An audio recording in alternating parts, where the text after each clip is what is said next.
स्तरीय ऐतिहासिक तथा सामरिक स्थलहरू, धार्मिक तथा सांस्कृतिक र सामाजिक अनुपम सम्पदाहरूले सम्पन्न डडेलधुरा जिल्लाका विभिन्न प्रमुख धार्मिक क्षेत्रहरूमध्ये घटाल स्थान पनि महत्वपूर्ण र देवत्व प्राप्त शक्तिशाली देवताहरूको रूपमा पूजित छन्। हालको अमरगढी नगरपालिका वार्ड नम्बर 3 डोटी खोला मध्यभाग अन्तर्गत प्रसिद्ध श्री शिवस्वरूप महादेव शक्ति श्री 80 ग्राम देवता र श्री घटाल बाबाको महिमा अपरम्पार रहेको छ। प्राचीन कालमा रानी मौला घटाल देवताको अनुनय भक्तिभावयुक्त भक्त थिइन्। कुमाउँबाट यस क्षेत्रमा आएपछि रानी मौलाको भक्तिबाट प्रसन्न भई अन्नबालीको साथ दिने, खडेरी पर्न गए वर्षा दिने र भक्तजनको मनोकांक्षा पूरा गर्ने महाशक्ति घटाल देवता यस क्षेत्रमा प्रकट भएको भन्ने जनश्रुति रहिआएको छ।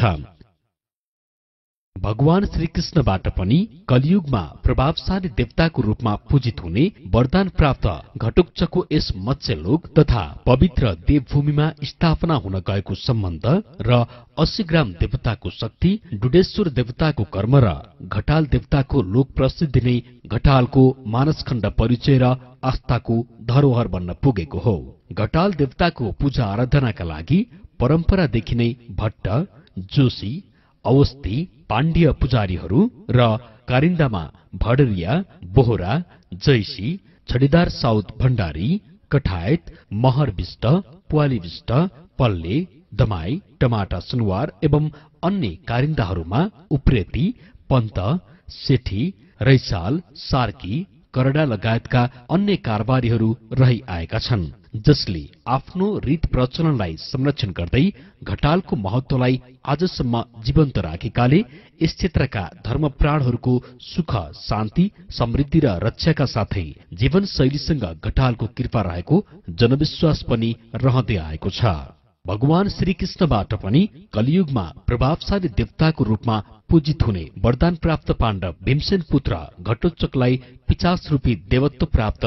मसानी देवताको रूपमा भए पनि कलियुगको प्रभावमा रहेका मानवको कल्याण र मोक्षका लागि घटालको समय समयमा अनुष्ठान हुँदै आएको छ।